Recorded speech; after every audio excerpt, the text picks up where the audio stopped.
Welcome back to Movies Explained. Today's film is an action thriller from 2024 titled The Union. The film opens with the film's lead, Roxanne, leading an extraction team in Italy on behalf of the Union, a secret organization run by an old man named Brennan in London.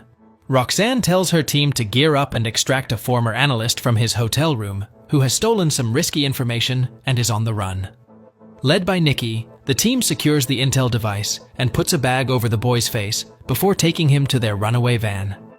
Unfortunately, their mission goes south when their van gets exploded and they are rushed to a canal bridge for a second extraction point. The third party takes out the extraction team one by one, leaving Nikki behind with the analyst. Roxanne rushes to secure the mission, but she gets ambushed on the way. She ends up overpowering the mercenary and shooting him dead, but this delays her entrance, allowing the third party to shoot Nikki and steal the intel device, which has the risky information. The scenes are then spun to the film's second lead, Mike, who's still stuck in the past, sleeping with his 7th grade English teacher, who wants no strings attached and wants him out.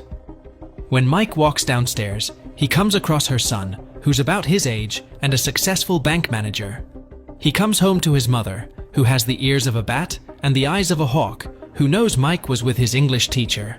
As her inquiries make Mike awkward, he walks away and heads to work in his rusty and old truck. He turns out to be a construction worker, working thousands of feet above the ground. He spends the night with his college buddies, who've grown old with him now, and gets them to split the bill because they're all broke and stays back for a while. His life is overloaded with excitement when Roxanne walks into that bar, turning out to be his girlfriend from high school. The two catch up over drinks and pool table, but the foxy Roxanne leads Mike to head somewhere private with her. She gives him a ride on her dashing bike, which is followed by the Union agents in their bike. On a hilly spot, Mike plays their favorite song and comes closer to her, but she reveals her ulterior motives by tranquilizing him and having him smuggled to London, where the Union's headquarters lays. Mike wakes up in a hotel room with Roxanne by his side. Upon finding out he's been smuggled to England as a shipment, he gets offended and walks out of the hotel, where Brennan is waiting for him in his car. He hands him the key to his expensive car and offers to have breakfast with him. Mike agrees and wonders if he's being kidnapped, but Brennan brings to attention the charge of his expensive car handed over to him and assures kidnapping is not the case. When they take a walk to the cafe, Brennan calls himself and the Union the servants of the feds, who do all the work for the big guys. While getting takeout, Roxanne shows him their former analyst's photo and reveals how her team was sabotaged and the intel was stolen by some third party. The two take Mike to their secret headquarters, which is inside a BT tower. Before getting inside, Roxanne enlightens him with the information of an auctioneer named Juliet, who's putting the stolen intel for auction on behalf of the third party that originally stole the information. Mike's eyes pop out of his socket upon seeing the headquarters from inside, since it's his first time. They introduce Mike with their psychiatrist, Athena, and give him a tour, during which Brennan elaborates why they need his assistance in the case. All the identities of the agents, involved in any kind of espionage or secret organizations from all across the world, are contained in the stolen device, and through the auction, their identities could be exposed at any minute, which is why they want some commoner from the outer world with no such record to participate in the auction and help the Union get it back to prevent global chaos.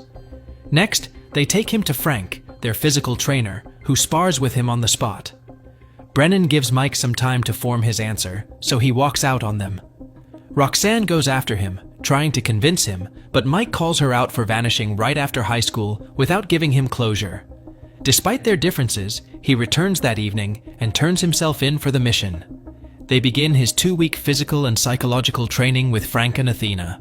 Roxanne also teaches him to shoot and drive recklessly. She makes him do trust exercises by blindfolding him and making him run onto the edge of an elevated roof on her command. Once his training is done, their teammate, Foreman, forges Mike's fake identity and sits him down to talk about their first deal with Juliet, who requires the participant to physically show up with $5 million to buy her encrypted device, from which they can use to make transactions in the auction. The team sets out for the location. Foreman bugs Mike with an earpiece and a tracking device and sends him out of the van, while Roxanne, Athena, and Frank take positions in disguise. When Juliet's man approaches Mike in the streets, Roxanne spots the third party after Mike. She immediately reports this to everyone on the radio and goes after them. Meanwhile, Mike is taken to a cafe, where he finds a phone under his table, on which Juliet calls and leads him to the bathroom. There, her man shows up to count and take the money. Once the deal is disclosed, Juliet reveals the phone as the encrypted device, so Mike walks out in confidence, thinking it was very easy. He takes his words back when the third party opens fire at him, but Roxanne covers him and tells him to run away. The agents chase him and have him surrounded at one point, but Frank and Athena run them over in their truck. A woman shows up, pulling deadly moves on Mike, and takes the fight inside a random house, where the device gets tossed into a sink full of water and dishes. The device gets charred, but Mike is thankfully saved by Roxanne, who heroically fights the woman and kills her. Back at the headquarters, they check out the third party's weapons hoarded from the ambush site, and come to know the Russians are after them and all the other bidders because they want to be the sole buyers of the intel. Putting this case on hold, Roxanne plans on stealing the device from one of the other 5 bidders to keep their mission going. They want Mike gone now, but he wants to prove himself to Roxanne, so he asks for another chance and stays on board. They target a North Korean party, which has hired Soviet mercenaries for the auction. Foreman, with the help of the communications unit, manages to pull the coordinates of the mercenaries. Mike joins them in the heist and ends up whacking the mercenary with a tin can, rendering him unconscious. As they take his device and come out celebrating, they find Athena killed in the van. They find a picture near her saying, "Welcome to London." Roxanne realizes they've been exposed, so she alerts Brennan, but simultaneously, she witnesses their headquarters tower getting blown to obliteration. Frank retrieves communication with the Union and finds out they're still intact and have only lost access to some of their control rooms. That night, Roxanne takes Mike to a hotel room, calling it their safe house, and shares a bed with him while reigniting old memories from when they were a couple. The next morning, Roxanne takes Mike to the Union's secret base, where Foreman is waiting for Juliet to begin the auction so he can track her location. Subsequently, a CIA agent Foster shows up, claiming to be flowing the money in their auction. He reminds Brennan to get the job done and catch Juliet before he terminates the Union. With Foreman's help, the Union and Foster are not only able to participate in the bid, but also track Juliet's location. Roxanne gives Mike a ride on her bike, while Foreman helps them with the location. Roxanne and Mike find Juliet on time and take her as their hostage. She ends the auction and takes them to her house, where Juliet easily gives them the intel. However, a twist comes knocking on Juliet's door. It turns out to be Nicky, who's well and alive. Upon inquiring, he makes up a story about how he saved himself and kept himself hidden to protect Roxanne from Brennan because he's the leak of the Union.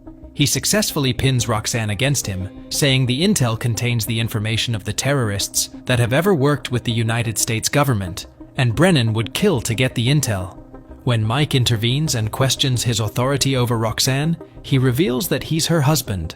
Mike feels betrayed and keeps quiet, but Roxanne tells him she's separated from him. Nicky gains their trust by letting them take the intel and handing it to the CIA themselves on a preset meetup point. Roxanne steals Juliet's car, where Mike argues about never telling him about the husband. Somehow, the argument leads to a fight, in which Roxanne claims she did Mike a favor by pulling him out of his small and ordinary life.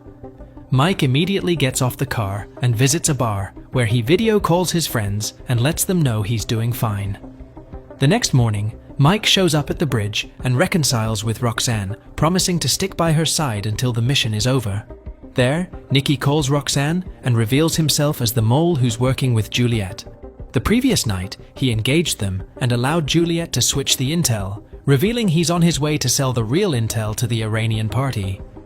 Currently, the CIA and Foster show up, now turned against Roxanne and Mike because of Nicky's brainwashing. Before they catch them, Roxanne tells Mike to jump off the bridge right when a boat sails near it. Foster thinks they've gotten on the boat while they're under the bridge, climbing their way back up. Moving forward, Roxanne reveals she never trusted Nicky, which is why she acted along and put up a tracker on him, which tells them he's offshore. They decide to get on a plane without being seen, so Mike calls in a favor from an old friend, working in the airport cargo, who calls his friend Gary, working in London's airport cargo. Gary lets them hide in a cargo container, in which they are pushed closer to each other due to a shortage of space. Meanwhile, Brennan is under Foster's captivation. He looks at the CCTV camera and tries to explain how the Union is innocent, and the real bad guys are on the loose, on their way to sell intel. Back in the cargo container, Roxanne apologizes and sorts out differences with Mike. They successfully reach Osteria and find Nikki in Juliet's arm on a boat. Roxanne stays on his tail and intervenes right when Nikki is about to make the deal with the Iranian party. When she exposes Nikki, the Iranians leave, and Roxanne tosses the intel to Mike, who runs away on a scooter. Juliet, the clever fox, backs out from the drama and takes her security away. Nikki tricks Roxanne and escapes, so she goes to help Mike, who's ambushed by the Iranians. After shooting down everyone, they escape with the intel, but Nikki shows up, taking Roxanne his hostage. The Iranian leader pulls up once again in his car, allowing Roxanne to subdue Nikki and escape. Nikki steals a car and goes after Mike, who's being chased by the Iranians. He somehow ends up in a car trunk and gets locked up with the intel on the street. Nikki steals it and speeds away, but Roxanne shows up in a stolen car and chases him. The Iranian takes the car Mike is locked in and follows them, during which Mike comes out and kicks the Iranian out of the car and goes after Nikki, but he bumps his car into his and pushes him off the cliff. Roxanne stops by in worry, but it turns out Mike jumped out of the car before it crashed. He joins Roxanne and takes a shortcut to the seashore, where they run their car over Nikki. He gets saved, but Roxanne shoots him when he tries to shoot at Mike. In the end, Mike finally attends his friend's wedding. Roxanne joins him and rekindles their old romance, but Brennan shows up, welcoming Mike to the Union and assigning him his next task. I hope you liked the story recap.